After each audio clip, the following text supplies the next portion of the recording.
Buenos días, señores alumnos. Buenos días, doctor. Buenos días, doctor. Buenos días, doctor. Vean, solamente hay 15 alumnos, 15 y 6 alumnos. No sé qué pasa con esta promoción. Realmente hasta quitan, digamos, el entusiasmo a cualquiera, ¿no? Tienen que... Yo voy a conversar definitivamente con las autoridades para ya no grabar las clases. Bien, entonces vamos a empezar hoy día con un tema que es sumamente importante en Arequipa, es la amebiasis. La amebiasis es una parasitosis causada por un protozoo, una ameba, que en el Perú es importante la presencia de esta enfermedad en dos regiones, en el norte del país, en Piura, y en el sur, en Arequipa. Sobre todo en Arequipa, ¿no? Tenemos alta prevalencia pese a las mejoras en el saneamiento ambiental, el saneamiento de aguas y desagües, sigue todavía este problema latente.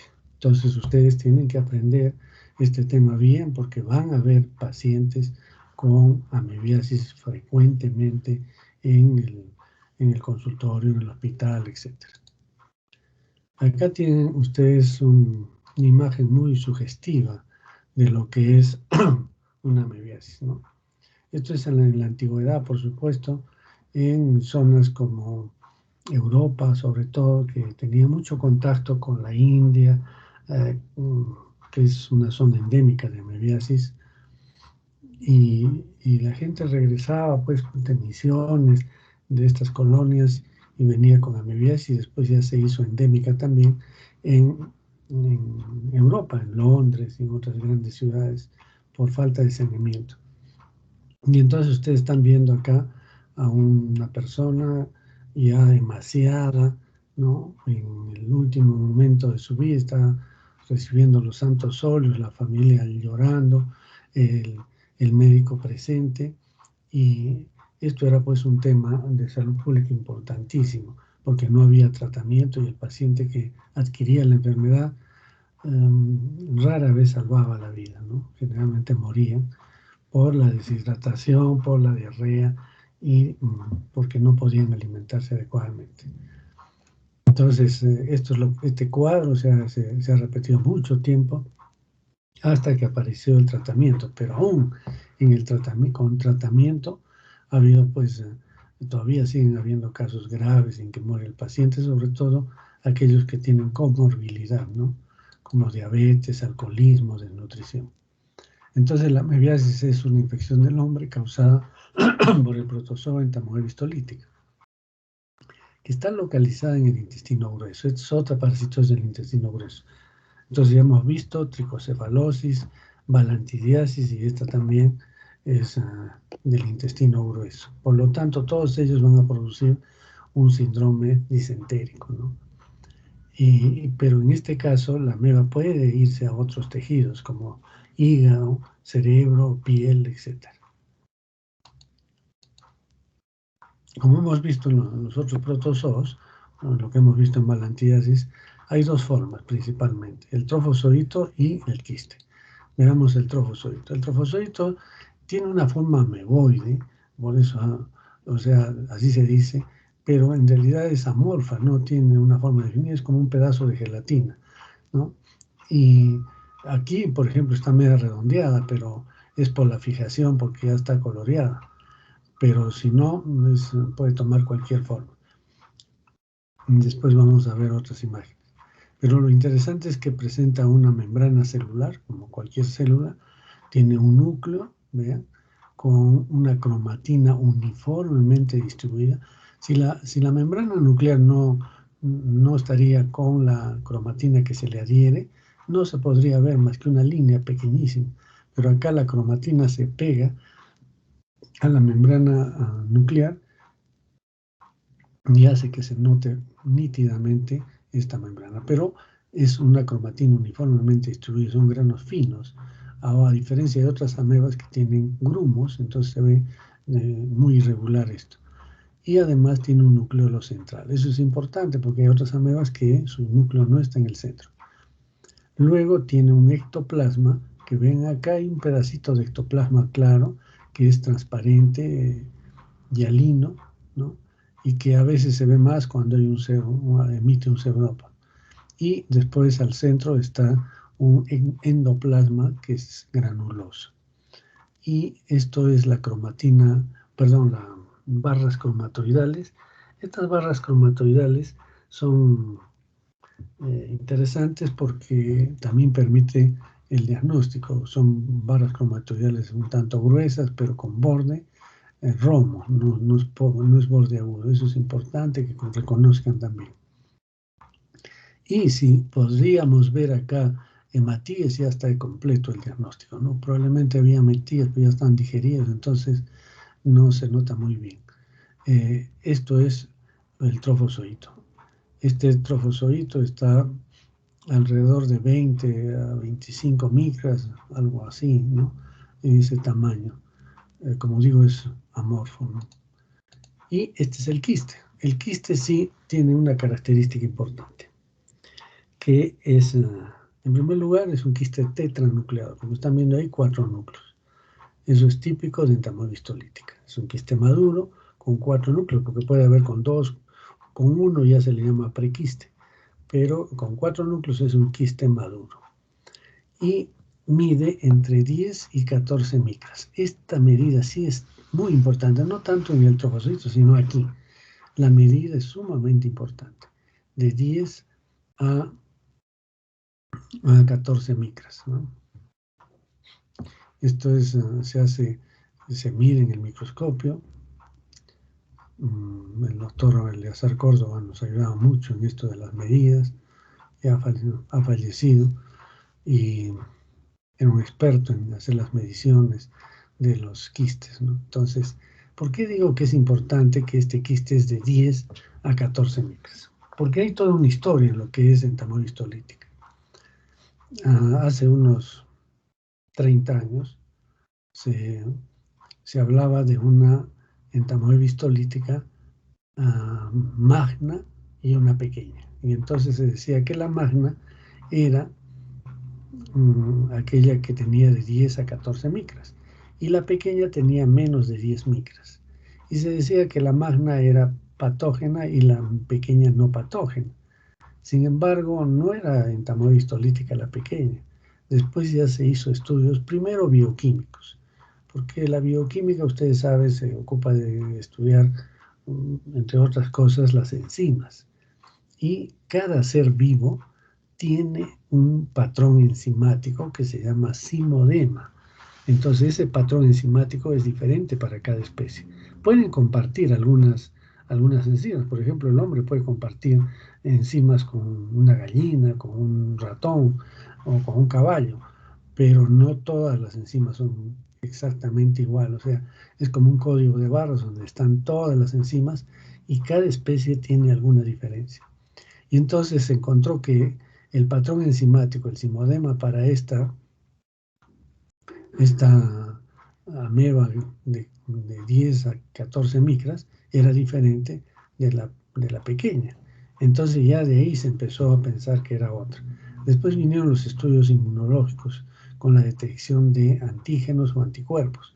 Y finalmente el PCR que ya determina digamos, la parte genética. Y entonces ya se ha tipificado esta ameba pequeña como entamoeba harmani, con H, harmani. Entonces, esta entamoeba pues no era la entamoeba histolítica, por eso no era patógena. Y es otra ameba que es la entamoeba harmani. Bien, pero eso ahí no queda el problema, ¿no? Sino que hay amebas, y ahorita vamos a ver los nombres, sobre todo dispar, que es una ameba que tenemos con mucha frecuencia aquí en toda Latinoamérica. La entamoeba dispar es una ameba que tiene los quistes exactamente iguales a estos. Así como hemos dicho que los huevos de Taenia sorum son semejantes a los de Taenia saginata, o sea, son indistinguibles morfológicamente, acá también. los quistes de entamoeba dispar son indistinguibles de los quistes de entamoeba histolítica. Y entamoeba dispar es un comensal, no causa daño. Entonces, eso confunde. Entonces, cuando uno encuentra estos quistes de este tamaño con estos 4 núcleos, no puede decir que es un quiste de entamoeba histolítica, sino tendrá que decir un quiste de entamoeba histolítica / dispar o, en todo caso, quistes de entamoeba SP, ¿no? Pero es que hay otras entamoebas que son diferentes, pero con dispar sí. Entonces, para nuestra región es quistes de entamoeba histolítica / dispar, porque no sabemos morfológicamente si es una u otra. Como ven, hay una serie de problemas para el diagnóstico de esta enfermedad, por eso es problemática. Hay que tener una experiencia bastante grande para saber si es una entamoeba histolítica o no. Ahora con el PCR, bueno, pero no se hace todavía así rutinariamente, es para investigación nomás. Y acá para que vean el quiste con mayor detalle, ¿no? Este es un quiste, vean, tetranucleado, 4 núcleos, barras cromatoidales con bordes romos y de 10 a 14 micras. Este es un quiste, entonces, de entamoeba histolítica / dispar, en todo caso. Y acá tenemos el trofozoito ya con glóbulos rojos en su interior, miren, la cromatina uniformemente distribuida, el núcleo central, y está emitiendo pseudópodos, y esa es una característica. Siempre la entamoeba histolítica emite pseudópodos en una misma dirección, siempre avanza en una misma dirección, a diferencia de entamoeba coli, por ejemplo, que es otro comensal, un poquito más grande, pero emite pseudópodos por aquí, después otro por acá, y su movimiento es totalmente caótico, ¿no? Pero la única ameba que fagocita glóbulos rojos, que tiene en su interior glóbulos rojos, es entamoeba histolítica. Las demás no hacen esta función o este detalle. Si encontramos glóbulos rojos en un trofozoito, es de entamoeba histolítica.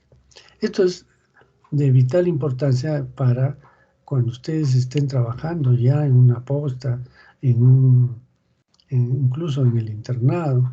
Ustedes ven un paciente en la noche con síndrome disentérico y le toman una muestra que es generalmente mucus y sangre, la llevan al microscopio y encuentran una ameba que se mueve unidireccionalmente, que tiene glóbulos rojos en su interior, es entamoeba histolítica y no tiene que esperar hasta el día siguiente para enviar la muestra al laboratorio para que le digan, porque esto hay que verlo inmediatamente y en caliente. ¿Por qué? Porque el trofozoito se destruye rápidamente. Entonces hay que verlo, como bien digo, en caliente. Nosotros tenemos una cámara de food, que es una caja de madera con bombillas para poner dentro del microscopio, y ahí ponemos la muestra para que no se enfríe la muestra y podamos ver el movimiento de esta ameba, ¿no? Entonces es importante que ustedes reconozcan estos trofozoitos. Y acá vean, acá se ve el ectoplasma claramente, esto es el endoplasma, y acá hay una estructura que algunos, bueno, todavía no está muy bien reconocida, le llaman urópodo. El urópodo es por donde atrae a los glóbulos rojos y después los fagocita, ¿no? Vean, acá también está atrapando ahí y avanza en el sentido contrario, va arrastrando estos hematíes y después los fagocita. Acá también, miren, ya por eso les digo que no tiene una forma definida. Mira, acá ya no es redonda, acá tampoco, es más alargada. Es que está avanzando esta ameba y va tomando formas diferentes. Lo que sí es importante es la cromatina uniformemente distribuida y el núcleo central. Y este es el quiste, es así como se ve, a veces no se distingue muy bien los núcleos, uno tiene que mover el micrométrico para verlos. Bien. Entonces, hay otras amebas que son morfológicamente idénticas. Ya hemos visto que hay, como entamoeba coli, entamoeba harmani, son amebas que ya tienen diferencias morfológicas. Pero entre las que no tienen diferencia, que son idénticas morfológicamente, tenemos hasta 4. La más importante para nosotros es entamoeba dispar. Pero ya últimamente se han encontrado otras amebas también morfológicamente idénticas, entamoeba histolítica, pero más en Europa o en Asia, ¿no? En la India, este es de la India. Entamoeba moskovski, entamoeba bangladesi, entamoeba poleki. Entonces, todas estas amebas son morfológicamente idénticas, entamoeba histolítica, y uno las puede confundir. Entonces ahí viene lo del arte de la medicina, saber cuándo dar tratamiento, cuándo no dar tratamiento. Esta, por ejemplo, es un entamoeba coli, que es comensal del intestino del hombre. Pero es un quiste un poco más grande, alrededor de 15 y 6 micras, y tiene 8 núcleos. La característica es que tiene 8 núcleos. Entonces, ya es una ameba diferente. Este es un comensal, por ejemplo. Y el trofozoito de entamoeba coli tiene un movimiento caótico. Miren, el núcleo no es central, no se ve bien la cromatina, pero generalmente es grumosa y totalmente diferente. Y emite pseudo por aquí, para aquí, entonces es un movimiento muy caótico.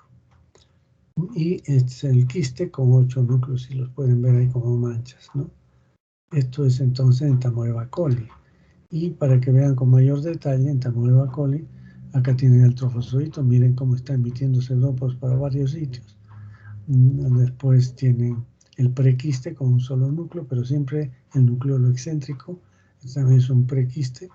Y después ya tenemos el quiste con 2 núcleos y el quiste tetranucleado, y este ya finalmente el quiste que está ya infeccioso, ¿no? Este también, por supuesto, pero ya hay un poquito más de desarrollo. Vean, 8 núcleos, ¿no? Y las barras cromatoidales que terminan en punta, que a diferencia de histolítica, en histolítica son de bordes redondeados o bordes rombos.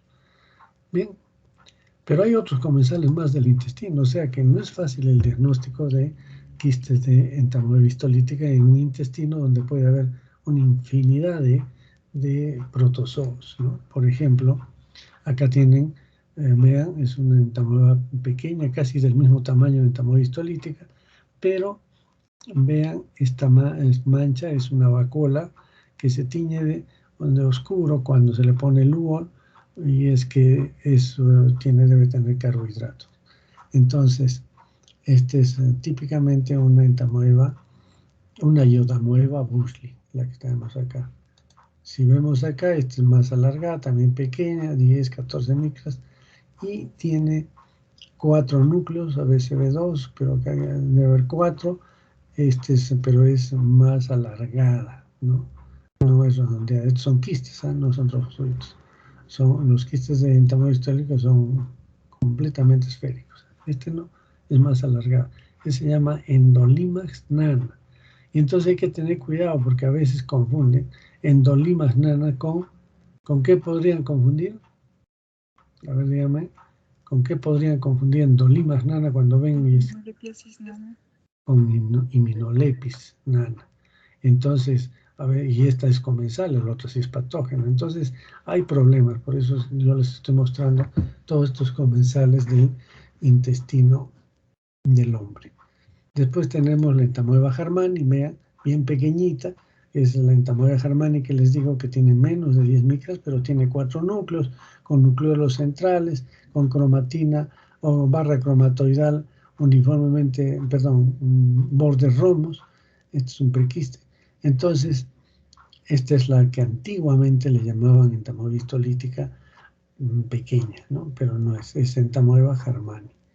Después hay otro que ya es más diferente, es fácil de distinguir. Miren, es Chilomastix mesnili, que tiene una forma de limón y generalmente tiene un núcleo. Entonces vean esta protuberancia de un limón.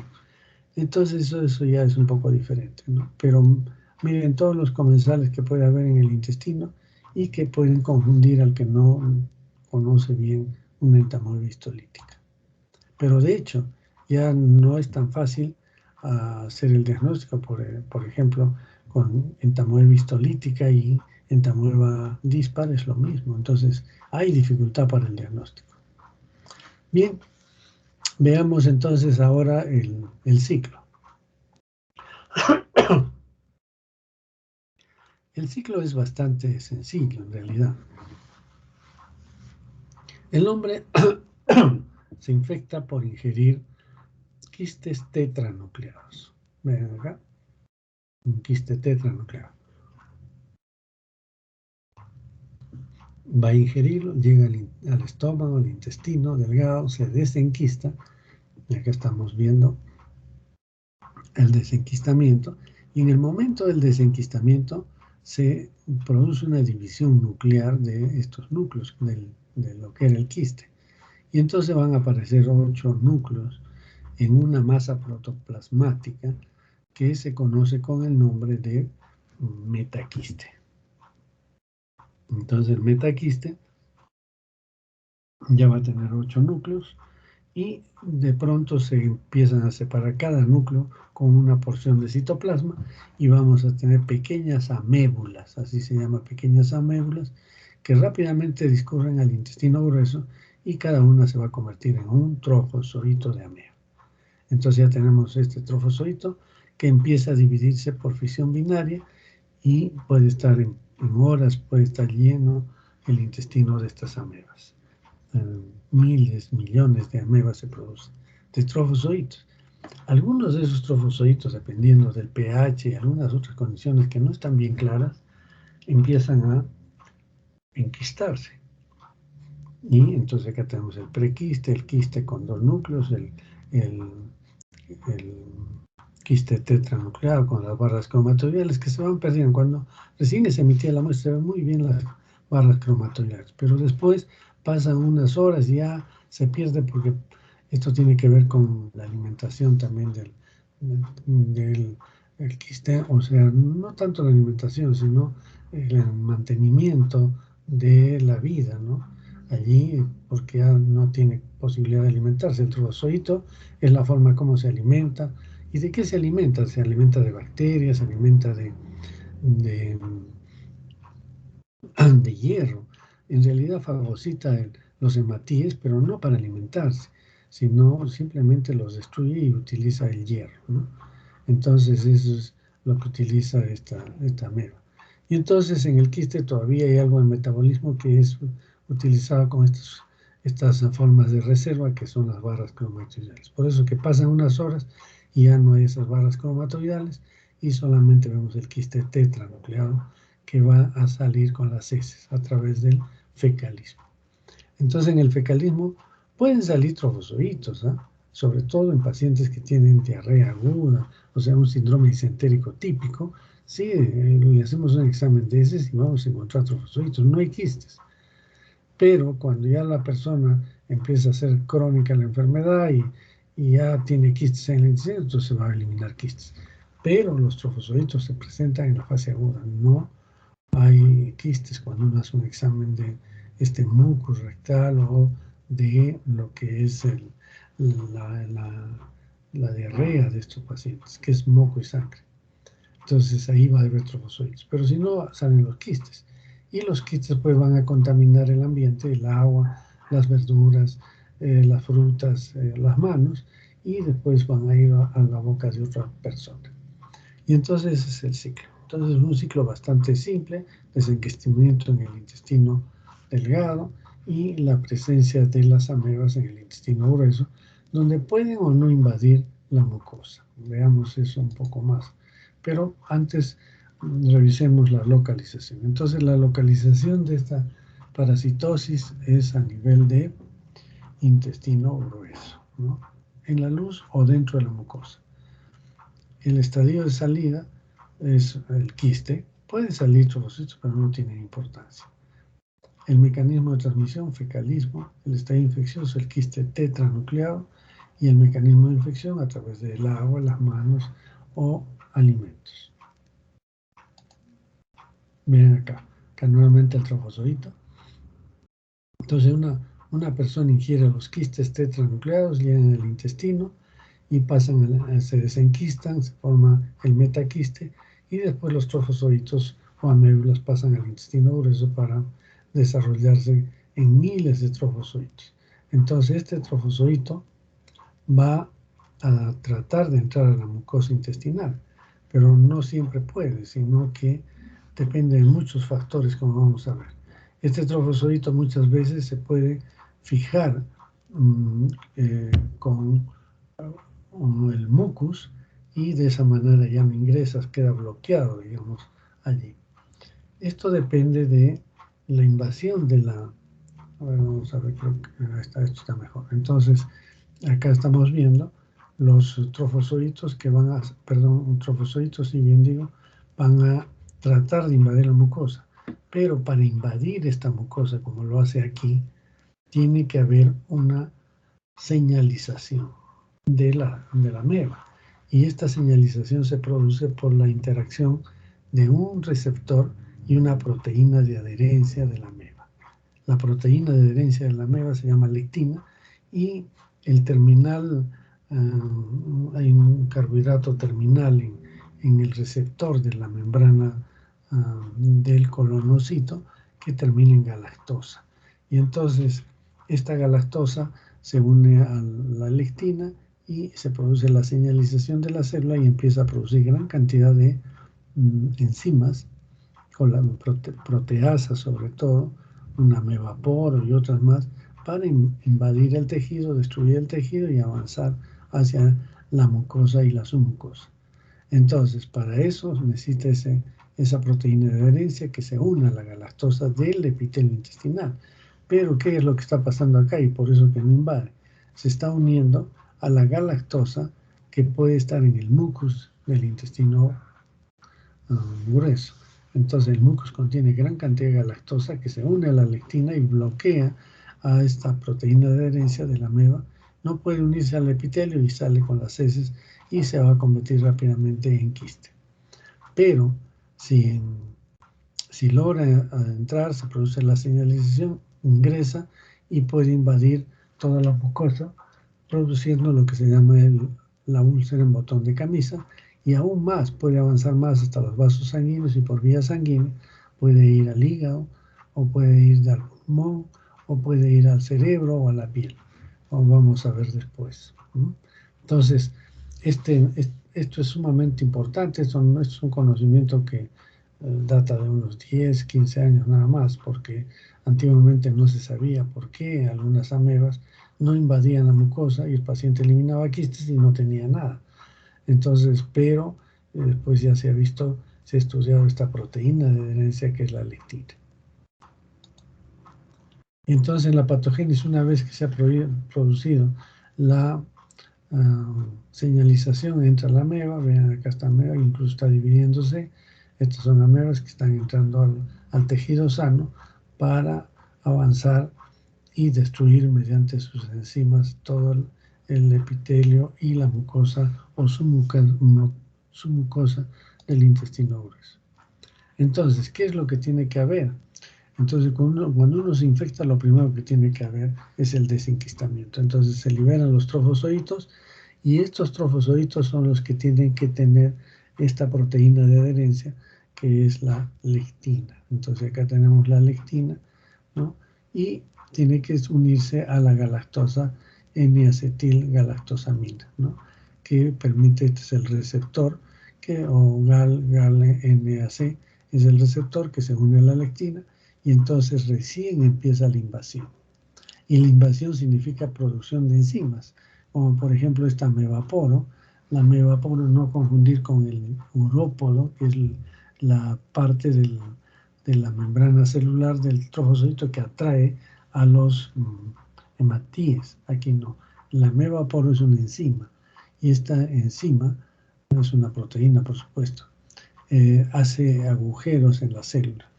Y entonces, además, produce otras enzimas como proteasas, ¿no? O proteinasas, que son capaces de destruir el tejido y producir la invasión. Y va destruyendo la mucosa en una entrada muy pequeña y después en la submucosa amplía su lesión. Entonces hay una destrucción celular, hay una citólisis. Puede haber resistencia a la lisis cuando el complemento está en buenas condiciones, pero no siempre es suficiente. Luego, dentro del proceso patológico, se ha encontrado también que hay una activación de la caspasa 3 humana, hay una inducción a la apoptosis de las células del epitelio intestinal, o sea, de los colonocitos que se autodestruyen, y hay secreción de proteinasas por los trofozoitos, ¿no? Hay hialuronidasas, colagenasas, cuando ya están en la submucosa se produce una serie de enzimas, como digo, hialuronidasa, colagenasa y otras más para destruir el tejido. Y también se observan cambios de permeabilidad del intestinal, ¿no? Bien, entonces acá tenemos las amebas invadiendo el tejido y esta es la típica úlcera en botón de camisa. Ustedes vean aquí, hay una entrada pequeña, entonces cuando el gastroenterólogo puede utilizar un colonoscopio o un rectoscopio y logra ver esta lesión, va a haber lesiones pequeñas en la mucosa, redondeadas son las úlceras, pero si se hace un corte histológico se ve que por dentro de la mucosa, de la submucosa, está muy amplia esta lesión, por eso le dicen en botón de camisa, esto sería el hilo y este es el botón, o también le dicen en cuello de botella. Y entonces, esto es lo que se observa, pues aparentemente si uno ve por la luz, hay pocas lesiones, pequeños puntos, pero por las submucosas es donde empieza a avanzar la enfermedad. Y esta es la muscular, que generalmente resiste un poco y entonces por eso que se amplía la lesión acá y no avanza para acá. Sin embargo, en algunos pacientes logra esta úlcera avanzar por la capa muscular, la serosa, y se rompe, produciendo una perforación del intestino.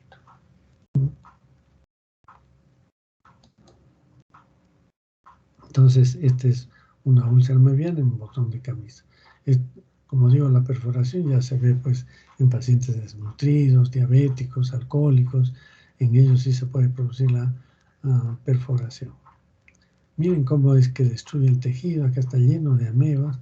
Están avanzando las amebas hacia el tejido sano, siempre buscando el tejido sano. Si nosotros tratamos de buscar las amebas acá, no la vamos a encontrar en esta zona de la úlcera, porque acá es tejido necrótico. Y otra cosa interesante que me olvidé decirles es que al inicio de la invasión de las amebas hay llegada de células inflamatorias, como por ejemplo macrófagos, neutrófilos, etc. Sin embargo, estos son rápidamente destruidos por las enzimas de la ameba y al romperse eliminan sustancias líticas o tóxicas que aumentan la lesión. Entonces, si bien es cierto hay una inflamación leve en el inicio, rápidamente esa inflamación con células inflamatorias son destruidas y cuando vemos en la lámina no vemos células inflamatorias. Por eso algunos decían no hay inflamación, pero en realidad sí hay inflamación, pero rápidamente la ameba destruye estas células inflamatorias y cuando hacemos el examen no encontramos. ¿Y dónde vamos a encontrar las amebas? Las amebas van a estar acá en el borde de la lesión, nunca dentro de la úlcera. Entonces están buscando tejido sano y lo hacen pues así en el borde de la lesión. Bien, acá esto ya es una necropsia. Estas son las úlceras amebianas. Ven acá. Entonces, esto es tejido sano, esto es tejido sano.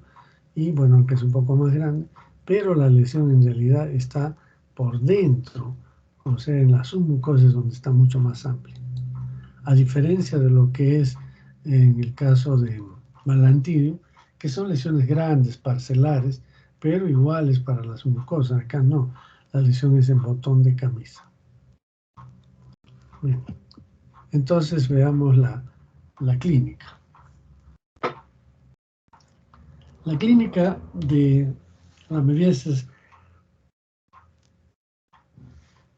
es interesante, es apasionante también, porque el paciente que aparentemente estaba completamente sano, de pronto tiene despeños diarreicos y pierde el apetito, después ya es una diarrea aguda, ¿no? Y poco a poco esa diarrea se va convirtiendo ya no en contenido intestinal, sino moco y sangre. Entonces el paciente ya presenta fiebre con escalofríos, la ameba está invadiendo la mucosa intestinal y entonces hay un mal estado general, pero ya estamos frente a un síndrome disentérico, ¿no? Típico, con dolor abdominal, con deposiciones aumentadas en frecuencia, generalmente moco y sangre, porque el paciente ya pierde el apetito, y entonces moco y sangre con punjo y tenesmo, ¿no?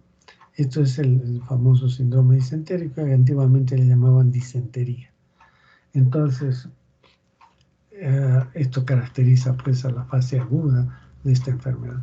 Algunos pacientes pueden soportar esto en muy pocos casos, realmente en pocos casos, la mayoría se complica rápidamente. O si no recibe tratamiento, y a veces cuando hay un tratamiento inadecuado, incompleto, entonces el paciente pasa a otra fase que es la amoebiasis intestinal crónica. Y en la amoebiasis intestinal crónica, que no es aceptada por los gastroenterólogos, por muchos gastroenterólogos, me refiero a nivel mundial, entonces ellos dicen que no es una amoebiasis intestinal crónica, que eso no existe, que la amoebiasis intestinal es aguda y punto. Y que esto que se llama amoebiasis intestinal crónica es una disfunción intestinal por los alimentos o por otras cosas. Lo que llama la atención es que en estos pacientes se encuentran no trofozoitos de amebas, sino los quistes, ¿no? Y entonces ellos dicen, sí, puede ser una coincidencia que tenga quistes, pero no explican cómo el quiste puede causar daño. De hecho, hay una controversia ahí pues severa, ¿no? Pero ¿cuál es lo que nosotros vemos? Es que le encontramos los quistes en trama histolítica, y si le damos tratamiento va a desaparecer estas molestias, que son dolor abdominal, diarrea alternada con estreñimiento, es decir, un paciente tiene hoy día diarrea y tiene 2 mañana pasado, está estreñido, o después se regulariza y después otra vez viene otra diarrea, ¿no? Pero el dolor abdominal siempre es importante, un dolor abdominal que está fastidiando ahí permanentemente. Entonces, también a este hecho, que cuando uno da tratamiento desaparecen los quistes y el paciente mejora, los gastroenterólogos dicen, claro, porque si le han dado metronidazol, por ejemplo, el metronidazol actúa contra bacterias anaeróbicas y probablemente esa disbacteriosis era por bacterias anaeróbicas que estaban causando la molestia. Pero bueno, en todo caso, se queda como un interrogante, y para nosotros siempre hay una amoebiasis intestinal crónica.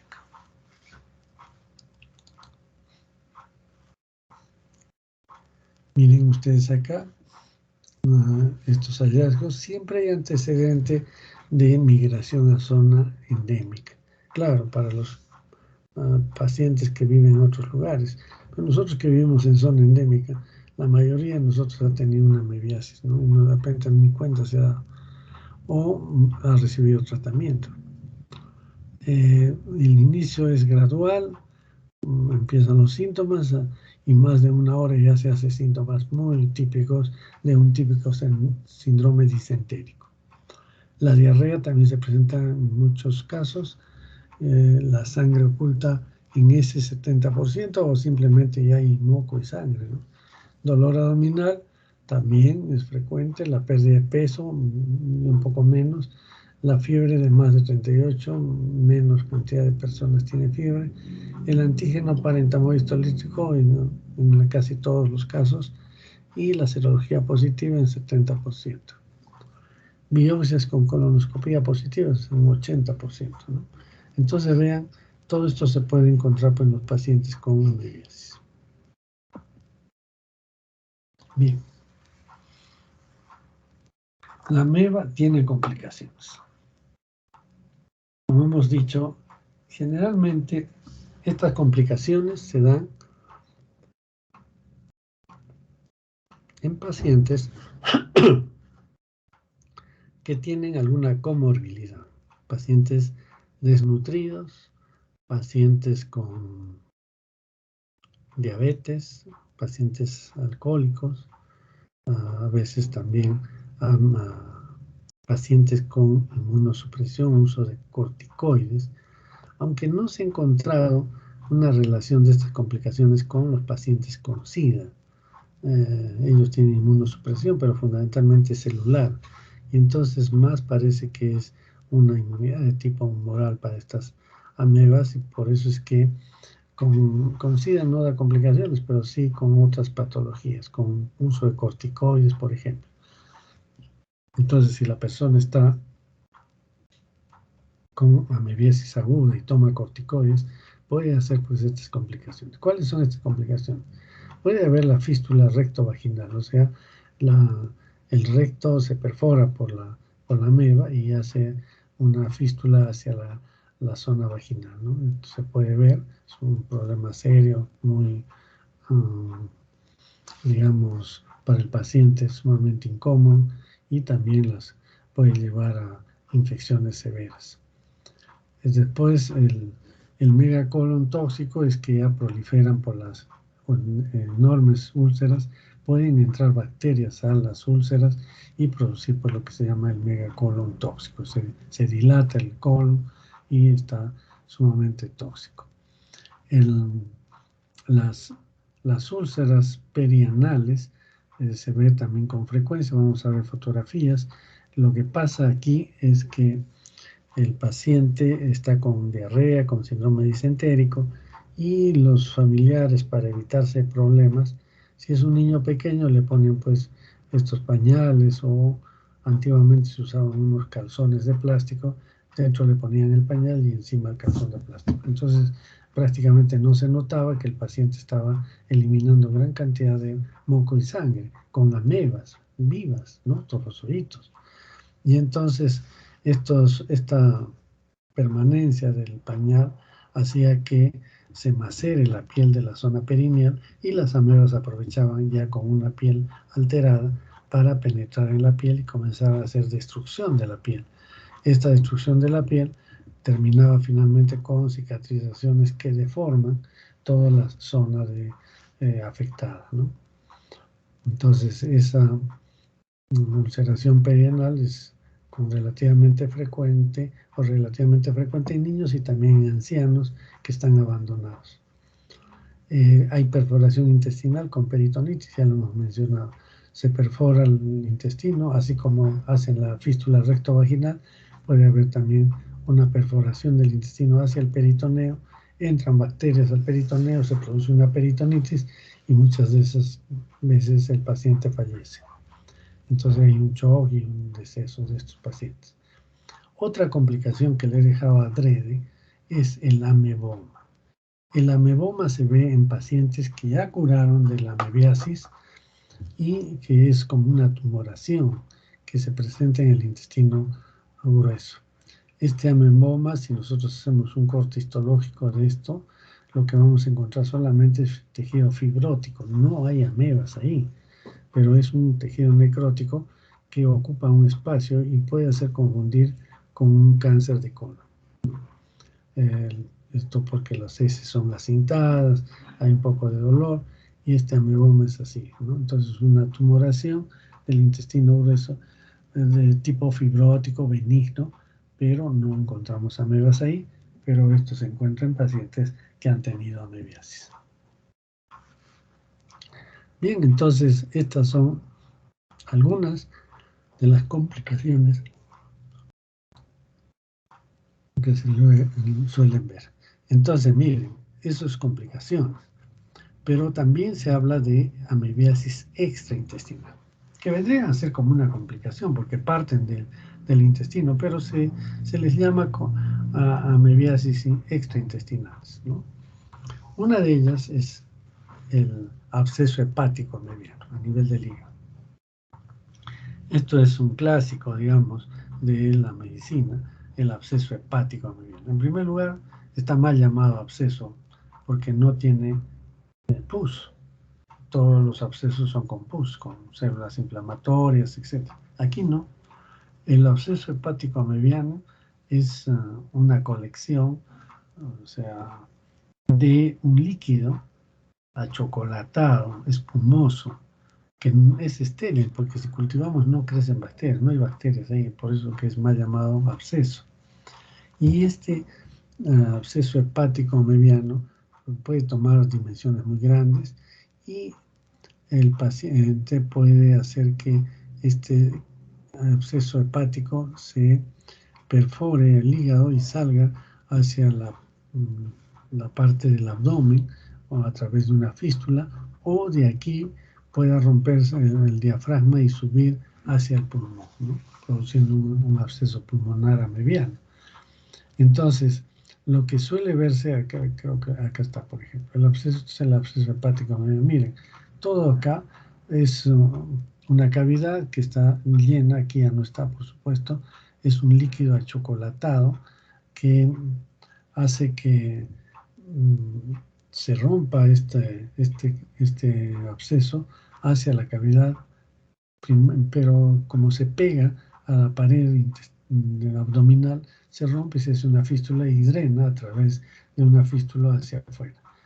O de lo contrario, si nosotros punzamos antes que se rompe esto, antes que se fistulice, sacamos con una jeringa y aguja gruesa este líquido, vamos a sacar pues 500 mililitros, a veces más, de este líquido necrótico achocolatado, que es lo que contiene el absceso hepático amebiano. Como ven, es muy grande y puede comprometer gran parte del hígado. Y entonces el paciente va a tener lo que se llama el hepatomegalia. Entonces, ¿cómo es un absceso clínicamente? El paciente presenta hepatomegalia, hepatalgia muy dolorosa. Dicen es un dolor exquisito. Quiere decir que el paciente siente dolor incluso cuando le roza las sábanas en la parte del hipocondrio. Es muy doloroso en realidad. Entonces ya tiene fiebre y compromiso del estado general, fiebre alta. Entonces puede haber algo de ictericia, pero es leve. Pero lo que más llama la atención es la fiebre alta, el dolor en el hipocondrio derecho y el hepatomegalia. Entonces, eso es el absceso hepático amebiano. Su tratamiento es succionar todo el líquido mediante una punción dirigida por una ecografía. Entonces uno punza y saca todo este líquido achocolatado y le da luego el tratamiento médico, ¿no? Otra forma de presentación es la hepatitis. Aquí no hay un absceso, no hay una colección de líquido, sino simplemente está todo, las amebas están dispersas en todo el parénquima hepático y va a presentar ictericia, va a presentar fiebre, también hepatomegalia. Y entonces, en este caso, no se llega a formar el absceso, pero la ameba está dispersa en todo el hígado, ¿no? Puede haber ictericia también en estos casos. Entonces aquí hay que hacer diferenciación con hepatitis virales o bacterianas. A nivel de piel, algunas veces se produce la amebiasis cutánea. Como hemos dicho, finalmente es en la zona perineal con destrucción de gran parte de la piel de esa zona y debido pues, a que la piel está macerada, alterada, entonces las amebas aprovechan para introducirse en la piel. Otra forma es las fístulas cutáneas amebianas. Como hemos dicho, un absceso hepático puede abrirse hacia la cavidad, a la pared abdominal y salir hacia afuera, dejando pues en un borde, donde en ese borde de la fístula las amebas pueden ingresar también a la piel. Luego tenemos la amebiasis intestinal en cerebro. Esto es por vía sanguínea. Entonces llega al cerebro las amebas, comienzan a desarrollarse y forman un absceso cerebral, también mal llamado absceso cerebral amebiano. Y lo que el paciente va a presentar es un cuadro clínico de una meningoencefalitis aguda secundaria. Secundaria porque es parte del intestino. Entonces esta meningoencefalitis aguda mata al paciente en cuestión de horas. Es muy rápido la muerte de los pacientes con esta enfermedad, meningoencefalitis aguda secundaria, recuerden. Aquí hay fiebre, hay compromiso del sensor, el paciente entra en coma. Si hacemos una punción lumbar vamos a encontrar amebas en el líquido cefalorraquídeo, pero el paciente va a fallecer rápidamente, ¿no? Por el absceso cerebral amebiana. Todas estas formas extraintestinales no se ven pues en un paciente completamente normal desde el punto de vista inmunológico, fisiológico, sino generalmente en pacientes que tienen otra enfermedad. Como hemos mencionado, uso de corticoides, uso, de drogas también citostáticas, o pacientes con alcoholismo, pacientes con diabetes o desnutridos.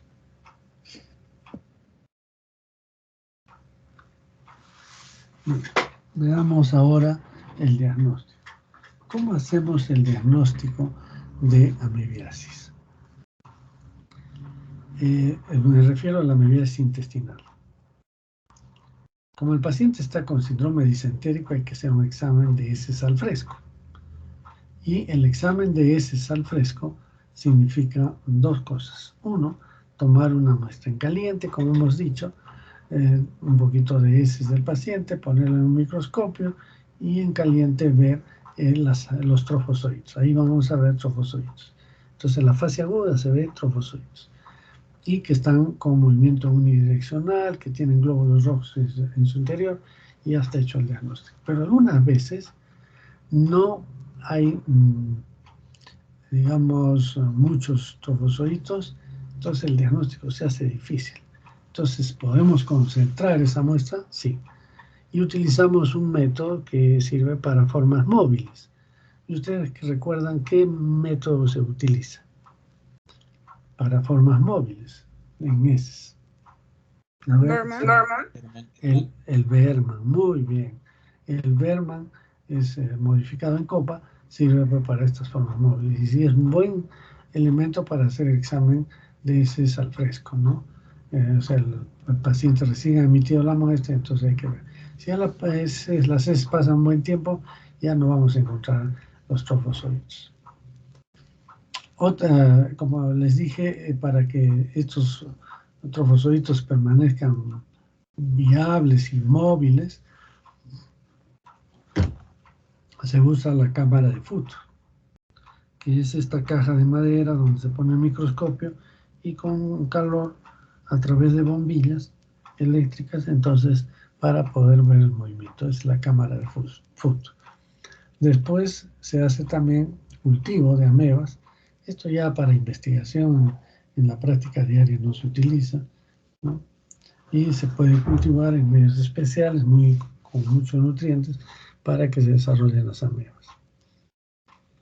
Luego tenemos la rectoscopía o la colonoscopía, depende de la ubicación de la lesión, y entonces el gastroenterólogo introduce estos instrumentos para ver primero las lesiones típicas y luego tomar muestra de muco rectal, también eso es útil para buscar amebas en el muco rectal, o ya para tomar una biopsia. Entonces para eso sirve la rectoscopía o la colonoscopía. También se puede detectar coproantígenos en las heces. Hay un método de ELISA que detecta coproantígenos específicos de entamoeba histolítica. Entonces aquí se hace examen de heces y de una muestra de heces se coloca estos se le procesa toda la metodología de un ELISA y finalmente vamos a ver si hay antígenos de ameba en estas heces. El método de Telemann sirve fundamentalmente para buscar quistes, no para trofozoitos, sino para quistes, esto para la infección crónica sobre todo. Y el PCR que se usa en investigación, yo creo que con el tiempo va a empezar a desarrollarse rápidamente esta técnica y vamos a tener pues diagnósticos mucho más sensibles y específicos que con los otros métodos, ¿no? Bien, entonces eso es para la forma aguda, pero también se puede hacer un estudio indirecto, es decir, detectar anticuerpos mediante ELISA, ¿no?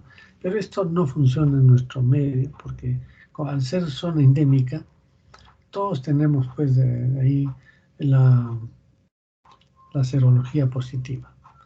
Esto funciona para personas que han ido a una zona endémica, regresan a su zona de vida, pero que no tiene amebiasis, entonces si se le hace, se supone que él no ha estado infectado anteriormente, solo en el viaje, y pues va a tener serología positiva. Aquí muchos tenemos serología positiva, pero es antigua, ¿no? No necesariamente es el cuadro clínico actual el que está desencadenando esto. Bien, para que vean pues el absceso hepático mediano, ¿no? Estas son las lesiones que les digo de la zona perineal, porque esta persona ha estado permanentemente con las heces en esa zona, entonces se ha macerado la piel y las amebas ingresan incluso hasta los genitales, ¿no? Acá también ven estas lesiones ulcerosas en la zona perineal. Igualmente acá ven la úlcera, incluso sangrante, ¿no? Que causa pues serias molestias y cuando cicatriza muchas veces deforma los genitales. Y esta es la amebiasis cerebral secundaria. También es una meningoencefalitis aguda secundaria por amebas, ¿no?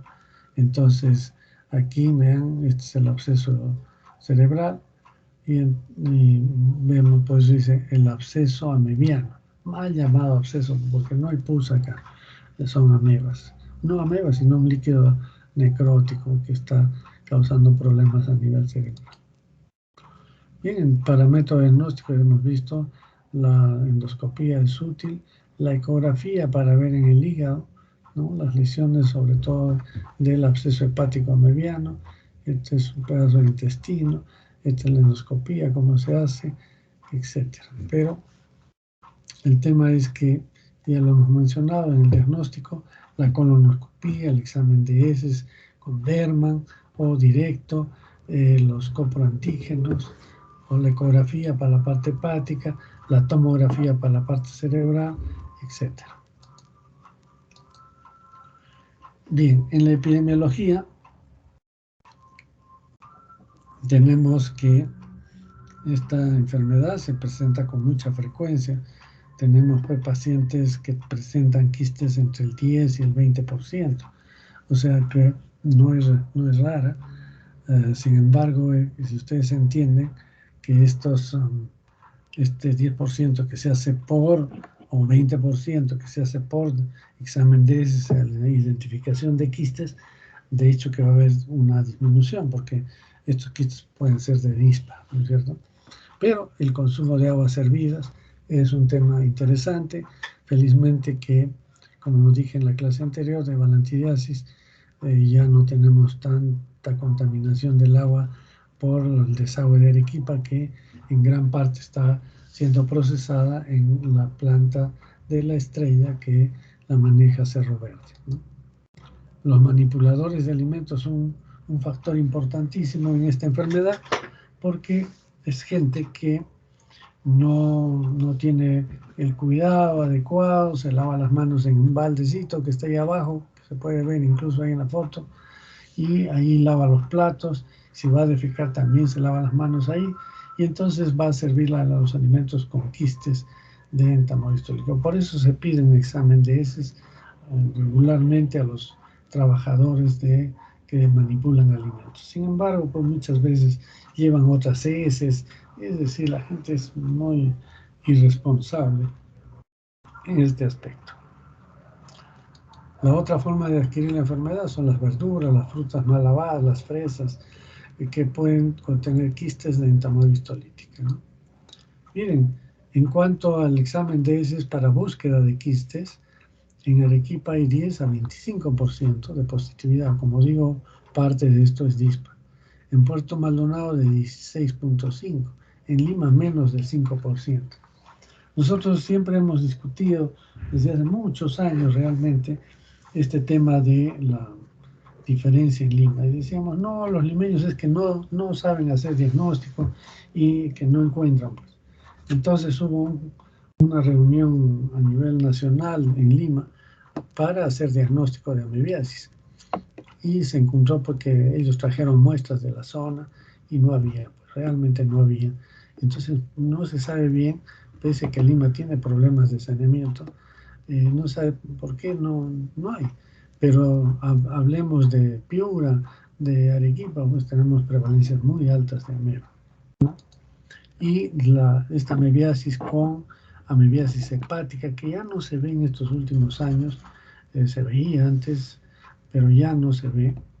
En Piura también ha habido una época en que aparecían muchos casos de amebiasis o absceso hepático amebiano, pero ya no encuentro en la bibliografía nuevos casos de amebiasis cerebral o amebiasis que se llama pulmonar o hepática.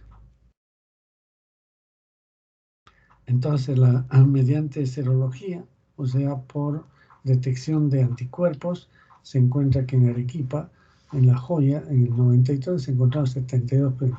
Claro que estos 72% en ese momento que le toman la muestra no están enfermos, tienen serología positiva porque estuvieron en algún momento de la vida tuvieron la amebiasis, ¿no? Y La Joya, pues ustedes saben que es todos estos irrigaciones que ha habido, La Joya, San Isidro, San Camilo, etcétera, que recibían el agua del río Chili, pero que en realidad era pues un río contaminado hasta no más por todo el drenaje de las aguas servidas de toda la margen derecha de Arequipa. Entonces, por eso que La Joya tenía alta prevalencia de amebiasis. En Piura, miren, 46% de serología positiva. Y estos son coproantígenos. Nosotros hicimos con otros colegas más, con el doctor Córdoba incluso, este estudio de coproantígenos mediante ELISA, y se tomó a todos los pacientes que venían por un examen de heces, los que tenían quistes de entamohistolítica, medidos 10 a 14 micras, entonces podía ser histolítica, podía ser dispa. Y les aplicamos la técnica de ELISA para la detección de coproantígenos. Encontramos que el 41.1% fueron positivos a entamohistolítica. El resto, lo más probable es que sea dispar, ¿no? Entonces, este es un dato sumamente importante para saber, ¿no? Porque más o menos la mitad tienen histolítica y dispar. Entonces, ¿a quién le doy tratamiento si me traen el resultado de quistes en heces? Entonces, ya ahí viene el manejo clínico, ¿no? ¿A quién se le da tratamiento o no? Ahora, se puede pedir estos coproantígenos, pero es caro, ¿no? Aunque a nosotros nos costó cerca de $200 el kit de ELISA para 100 pruebas. Entonces no es fácil, no todos los pacientes lo piden. Tenemos la profilaxis nuevamente, ya saben, lavarse las manos permanentemente, el consumo de agua hervida y el lavado de verduras. Esto es sumamente importante para la profilaxis. De lo contrario, vamos a infectarnos. Nosotros los parasitólogos nunca comemos lechugas, ensaladas en un restaurante, en la calle. No tiene que ser en la casa, y aún en la casa muy bien lavados, ¿no? Entonces, ¿por qué? Porque vienen pues siempre estos quistes en estos alimentos. Y el control es fundamentalmente referido al fecalismo. Entonces hay que controlar el fecalismo para que disminuya esta enfermedad, como todas las que hemos estado viendo que son de control. Esto del riego de aguas con aguas hervidas, felizmente con este tratamiento ya el río Chili no está llevando agua contaminada para las irrigaciones de La Joya, San Camilo, San Isidro, etc. Y esto es lo que les mencionaba también, esto es un colector por donde sale pues esto es prácticamente desagüe con heces y que va directamente al río, ¿no? Ya felizmente en parte se ha controlado eso. El tratamiento tisular es con metronidazol 7 a 10 días, 10 días mejor. Cuando ya hay úlceras, cuando hay un absceso hepático se puede dar por vía parenteral, ¿no? El metronidazol y funciona muy bien. Pero ya saben el efecto antabús y la gastritis que produce. Y si es que podemos utilizar el tinidazol, 2 gramos diarios, pero se recomienda un solo día, pero para amebas no lo recomiendo así. Hay que darle 2 veces, 2 días seguidos o 3 a veces, pero dosis plena, o sea, 2 gramos de tinidazol o de ceinidazol. Acá son 4 tabletas, acá son 2 tabletas, ¿no? Porque vienen en 1 gramo. Entonces, ese es el tratamiento de la amebiasis intestinal cuando está en tejido, ¿no?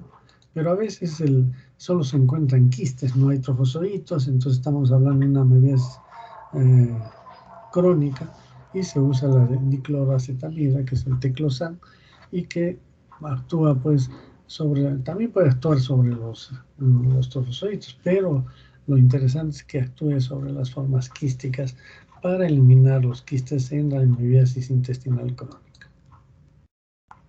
Bien, con esto terminamos lo que es amebiasis por entamoeba histolítica.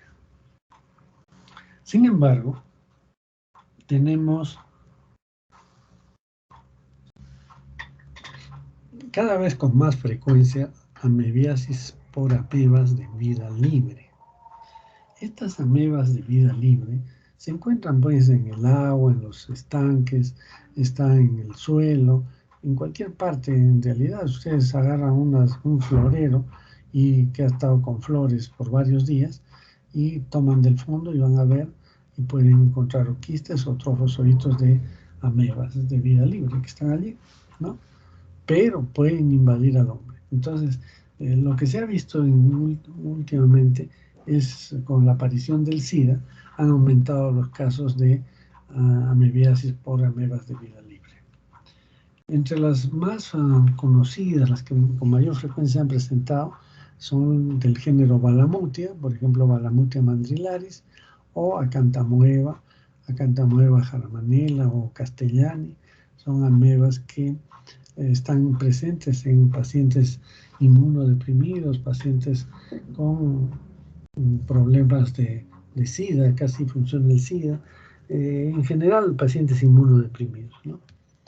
Y entonces, por ejemplo, la Balamutia mandrilaris produce una amebiasis cutánea. Esto se ha visto, por ejemplo, en la época del fenómeno del niño, en el norte del país, en Piura. Los niños comenzaron a presentar lesiones ulcerosas en la piel de las manos, de la cara, e incluso se pensó en leishmaniasis, que también se puede dar en esa zona, pero finalmente se diagnosticó como amebiasis cutánea. Eran los niños que jugaban en los charcos y se infectaban, generalmente niños desnutridos, ¿eh? Y la meningoencefalitis granulomatosa. Entonces, a partir de la piel pueden ir por vía sanguínea al cerebro y producir una meningoencefalitis granulomatosa, que es diferente de la meningoencefalitis aguda. Esta tiene un desarrollo tórpido, lento, y puede dar oportunidad que se haga el diagnóstico y el tratamiento. De lo contrario, estos pacientes pueden morir incluso por la meningoencefalitis.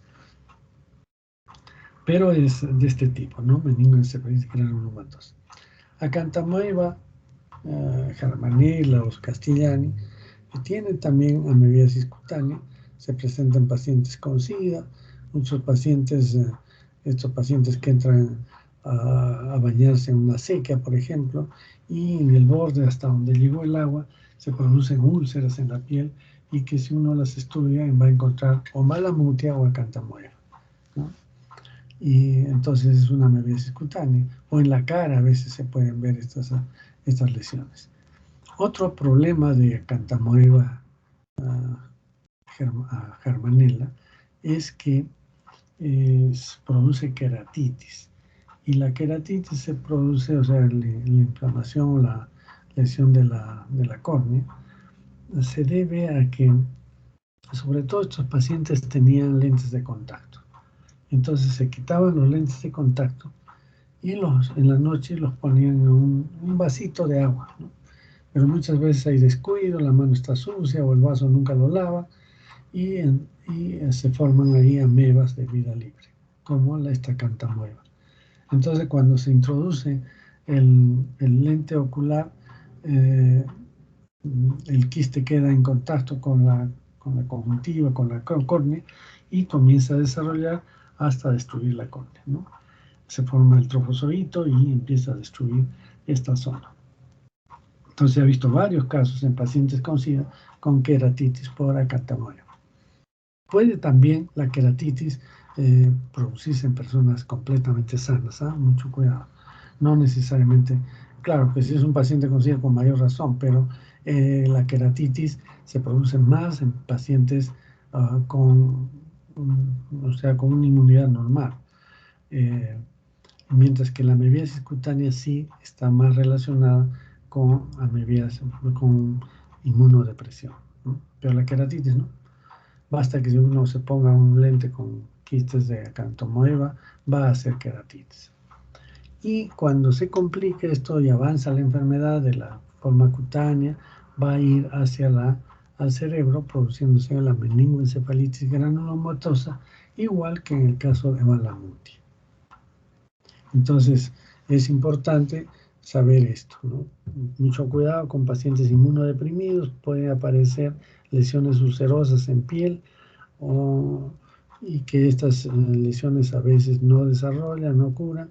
Hemos tenido de acá un profesional de la salud que tenía una lesión por debajo del párpado y esta lesión no mejoraba, se aplicaba cremas corticoides, se hacía limpieza de la zona y avanzaba y ya comenzó a tener problemas de trastornos del sensorio y entonces se fue a Lima para ver qué es lo que estaba pasando. En el Instituto de Medicina Tropical le hicieron un raspado de esa zona y encontraron trofosoditos de ameba, ¿no? Y se le dio tratamiento ya estaba empezando una meningoencefalitis granulomatosa, felizmente a tiempo, y se le curó completamente. Entonces, cuando nosotros veamos casos de úlceras que no curan, que son tórpidas, que no mejoran, hay que pensar siempre en una ameba de vida libre. Finalmente, hay en lo que se llama la meningoencefalitis aguda primaria causada por el género Naegleria, fundamentalmente Naegleria fowleri, ¿no? Y aquí sí les voy a referir el caso de un paciente que era un teniente o alférez, creo, de la Fuerza Aérea. Hace muchos años, yo todavía era estudiante, pero logré ver este caso. Era un paciente que venía de La Joya al Hospital Obrero. Antiguamente existía lo que era el Hospital Obrero, lo que ahora es Emergencia, donde está cerca del Filtro, ¿no? En la calle Filtro. Eso era el Hospital Obrero. Y en el edificio grande era el Hospital del Empleado. O sea que había diferencia para la atención de obreros y empleados. Bueno, ahora todos son trabajadores, pero antiguamente no. Y entonces el obrero tenía convenio con la Fuerza Aérea, porque la Fuerza Aérea no tenía hospital como lo tiene ahora. Entonces traen este paciente en la tarde, un día, y con compromiso del sensorio, fiebre alta, 41 grados, pero ya había un compromiso del sensorio evidente, ¿no? Ingresa, se le hace todos los estudios y en la noche fallece. Y entonces se le hizo al día siguiente la necropsia y se encontró un absceso cerebral, o sea, una meningoencefalitis aguda primaria, porque no había el antecedente de diarrea, de un síndrome disentérico, de una colitis amebial.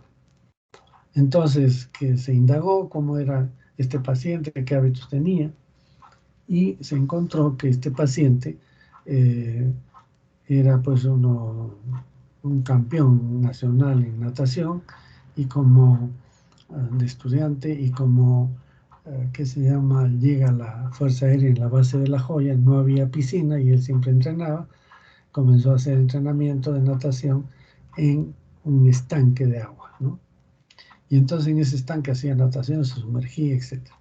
Y en este caso las amebas se introducen por la nariz, se localizan en la mucosa nasal, empiezan a desarrollarse, se dividen por fisión binaria. Cuando hay una buena cantidad comienzan a introducirse al cerebro por la lámina cribosa del lemboides. Entonces por ahí se meten y pasan al cerebro, ¿no? Entonces él no tuvo otra infección sino esa y le causó la muerte inmediatamente, prácticamente en pocos días, ¿no? Entonces es una meningoencefalitis aguda, igual que en ameba histolítica, pero primaria, no partiendo de otro tejido. Esta es un poco la historia para que ustedes vean de las amebas de vida libre que no se conocían, ¿no? Ahora, por ejemplo, en el periódico salen las amebas come cerebro, ¿no? Estas son pues la Naegleria fowleri, las acantamoebas, malamutias que se van al cerebro. Estas amebas de vida libre eran conocidas anteriormente como amebas del suelo. Son protozoos no patógenos, ubicuos en suelo y agua, ¿no? Están en el suelo y el agua utilizados como modelos para estudios celulares. En el 58, miren, Kuberson demostró el potencial patógeno de Acantamoeba sp.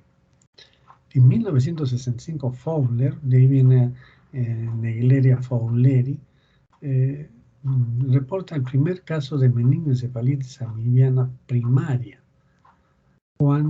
causado por Naegleria fowleri en Australia. Posteriormente, en Checoslovaquia se identificó de manera retrospectiva un brote de 16 casos de meningoencefalitis aguda primaria adquirida en una alberca calentada artificialmente. ¿Qué es una alberca? Es una tina, ¿no? O una piscina calentada artificialmente con agua. Esto en el 62, en 5. En el 72 se hizo evidente que Acantamoeba sp producía enfermedad en el humano. Varios genotipos de Acantamoeba, entre ellos algunas especies conocidas, tales como Acantamoeba castellani, como les decía, y otras, son agentes causales de encefalitis granulomatosa, recuerden eso, en sujetos inmunocomprometidos, casi exclusivamente. O sea, la encefalitis granulomatosa es fundamentalmente un problema de pacientes inmunodeprimidos. Y la queratitis en personas aparentemente sanas, ¿no? Balamutia mandrilaris, aislada de un mandril, de un mono, ¿no? Fue reconocida como agente etiológico de encefalitis granulomatosa en pacientes inmunocomprometidos también. Otra, la Balamutia produciendo la encefalitis granulomatosa.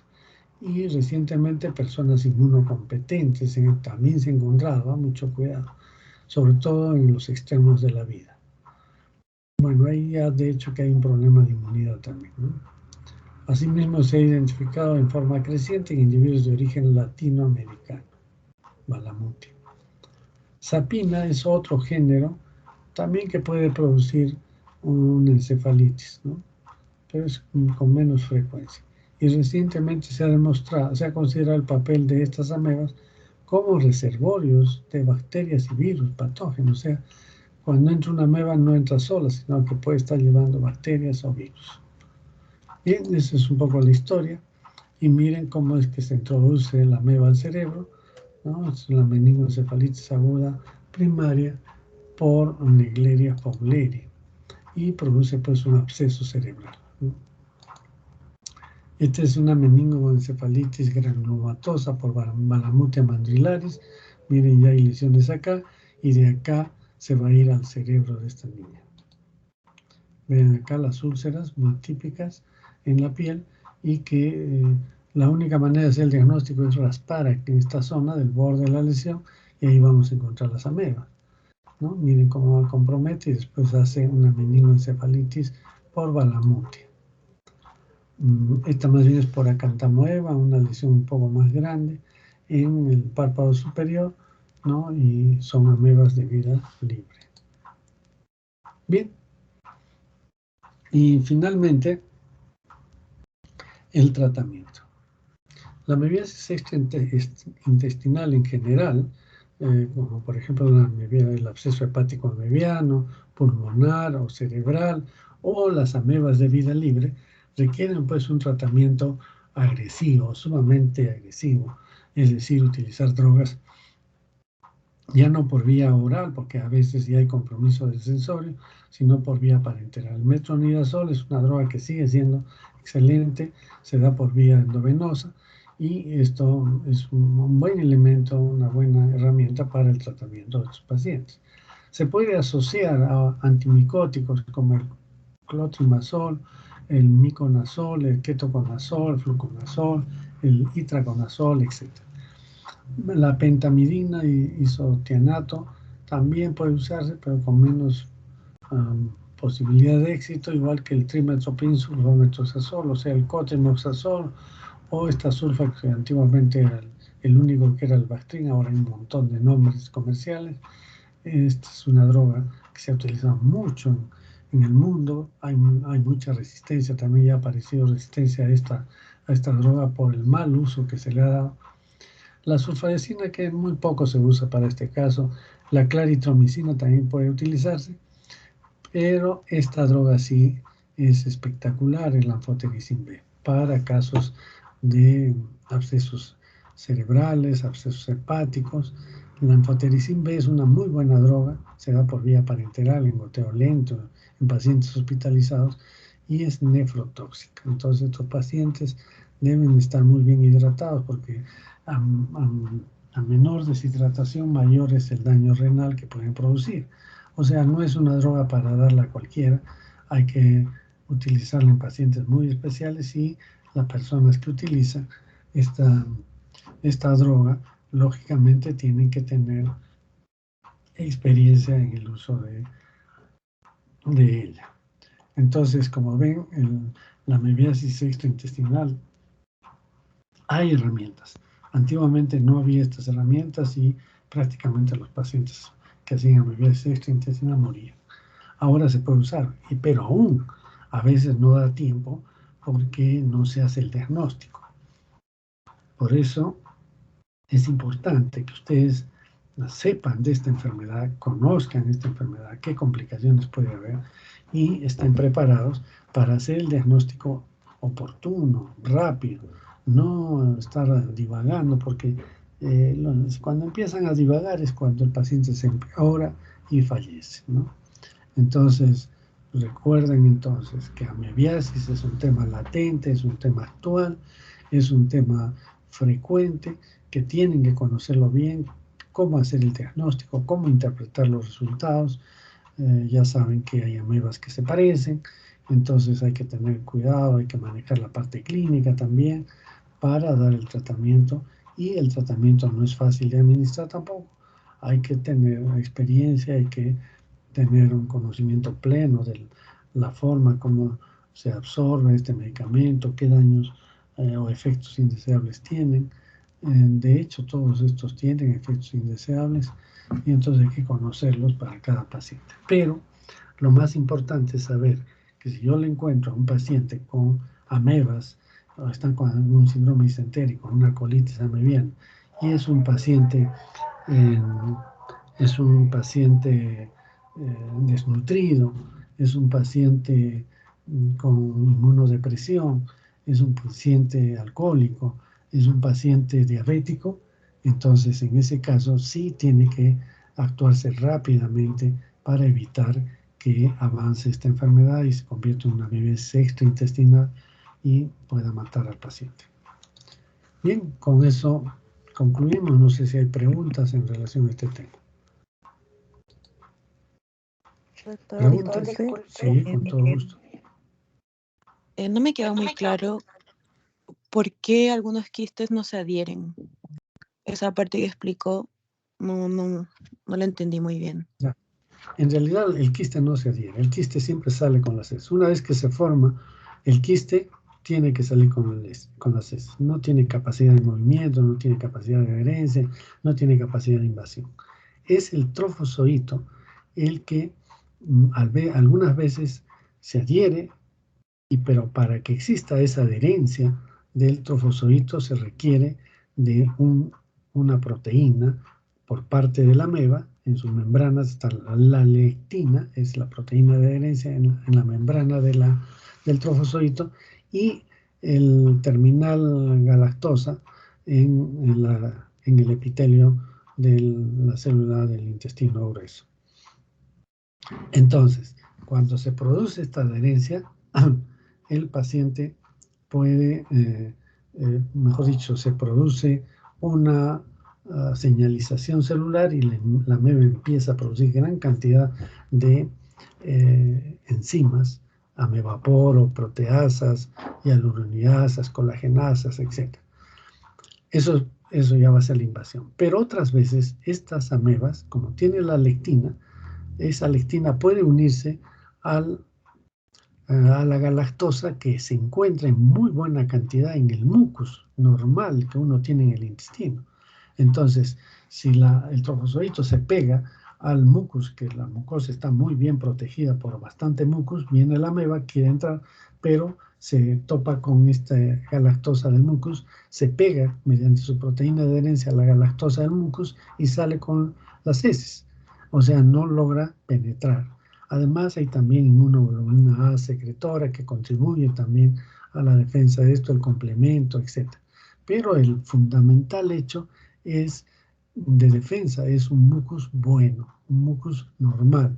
Pero si está ahí la ameba y, por ejemplo, uno tiene un desbalance alimenticio o a veces una infección bacteriana agregada, entonces fácilmente este mucus se altera, ya no sirve de receptor para los trofozoitos y el trofozoito se pega directamente a la mucosa y ahí sí se produce la señalización y la invasión de la ameba. ¿Queda claro con eso? Sí, doctor, muchas gracias. Muy bien. ¿Alguna otra pregunta? Doctor, Sí. sí, tenía una impresión sobre lo que nos dijo de que cuando los quistes salen por las heces, también se impregnaban en el ambiente. Entonces, no sé si podríamos asemejarlo un poco a lo que era el ambiente oxuriótico, o no pasa lo mismo. No, porque no está, pues, digamos, en la persona, como en el oxuro que está en la parte perineal, en la ropa, en la cama, no se quedan los huevos ahí. Este sale con las heces, igual que como hemos visto todos los que se transmiten por fecalismo. Los quistes salen con las heces y los quistes contaminan el suelo donde han defecado las personas. Ahí viene el agua, se las arrastra, sirve de regadío para plantas, se quedan pegados los quistes en las plantas de tallo corto o contaminan el agua. Entonces uno toma agua sin hervir, agua de acequia, de río, y puede estar ingiriendo los quistes. ¿Se encuentra? Entonces no es una parasitosis de grupo, no tiene nada que ver con enterovirus, es totalmente diferente. Esta es una parasitosis que se transmite por fecalismo y se adquiere por comer alimentos o a través del agua o las manos de ingerir quistes tetranucleados. ¿Ya? Ok, doctor, gracias. Muy bien. ¿Alguna otra pregunta? Doctor, sí, yo tenía una pregunta. Usted mencionó que solamente, o sea, de todos las amebas de vida libre, los comensales de entamoeba, solamente los trofozoitos de entamoeba histolítica van a tener glóbulos rojos en su interior, ¿no? Sí, solamente histolítica. Ya, Cualquier otra ameba no fagocita glóbulos rojos.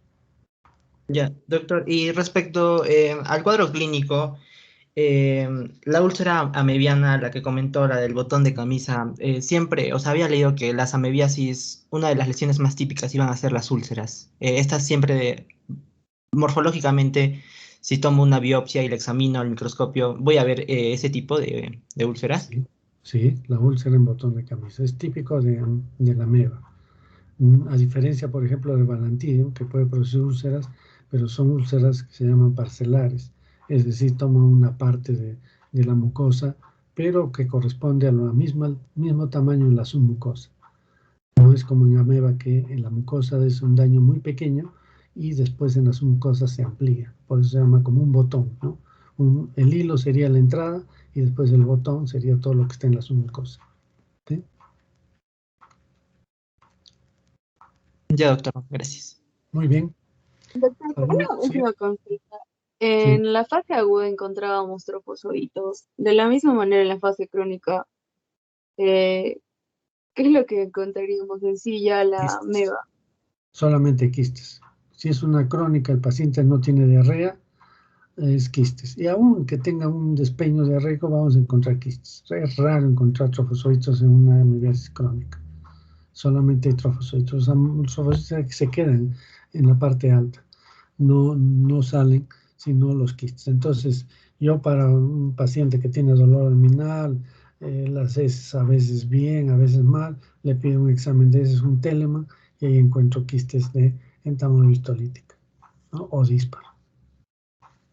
Gracias, doctor. Pero si es aguda, tiene un síndrome disentérico, tenemos que buscar con un Berman, con un examen directo, para buscar trofozoitos. Si le aplicamos un Telemann a un paciente que tiene una amebiasis intestinal aguda, no vamos a encontrar nada, porque el Telemann usa formol y los va a destruir a todos los trofozoitos. Entonces va a decir negativo, ¿te das cuenta?